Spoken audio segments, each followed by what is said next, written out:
نحمده ونسلم على رسوله الكريم اما بعد فاعوذ بالله من الشيطان الرجيم بسم الله الرحمن الرحيم فقد قال الله تبارك وتعالى في القرآن المجيد والفرقان الحميد ما كان محمد أبا أحد من رجالكم ولكن رسول الله وخاتم النبيين وكان الله بكل شيء عليما صدق الله مولانا العظيم وبلغنا رسوله النبي الكريم الأمين المكين رؤوف الرحيم مولاي صل وسلم دائما أبدا على حبيبك خير الخلق كلهم هو الحبيب الذي ترجى شفاعته لكل هول من الأهوال مقتهم ثم الرضا عن أبي بكر وعن عمر وعن علي وعن عثمان ذي الكرم مولاي صل وسلم دائما أبدا على حبيبك خير الخلق كلهم بعد حمد ثنا سب سے پہلے میں خراج تحسین پڑھتا ہوں تمام بادشاہ پر کی تحریک منہج القرآن اور جملہ تنظیمات اہل سنت جنہوں نے اس خوبصورت پروگرام کو سجایا اور یہ پیغام لوگوں تک پہنچایا کہ حضور علیہ السلام کی عزت کی،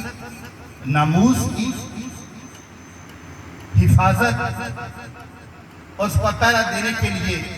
صرف ایک فرد یا ایک تنظیم یا ایک تحریک کا کام نہیں، بلکہ جتنے بھی حضور کی عاشق ہیں وہ سارے اسی کام میں لگے ہوئے ہیں کہ حضور کی عزت پہ ہم نے پہرا دینا ہے، جینا ہے تب بھی حضور کے لیے، اگر مرنا ہے تو تب بھی حضور کے لیے مرنا ہے۔ میں نے آپ کے حضرات سامنے جو آیت مقدمہ پڑھنے کا شرف حاصل کیا، ٹائم بہت قلیل ہے، صرف ایک دو حدیث پاک و واقعات اس کے بعد اپنا سبق سنانا جو ہے اختتام کو پہنچاؤں گا۔ بلا تمید میں نے آپ کے حضرات کے سامنے جو آیت مقدسہ پڑھی، رب العالمین ارشاد فرمایا ما کان محمد ابا احد من رجالکم، کہ محمد صلی اللہ تعالی علیہ وسلم مردوں میں سے کسی کے باپ نہیں ہے۔ اس آیت کے 4 حصے، پہلا حصہ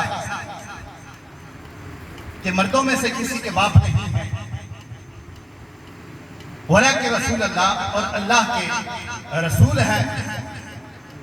وہ خاتم النبیین، اور نبوت کا اختتام کرنے والے ہیں، خاتم النبیین ہیں، آخری نبی ہیں، اور آخر میں رب العالمین نے فرمایا وَكَانَ اللَّهُ بِكُلِّ شَيْءٍ عَلِيمًا، اللہ رب العزت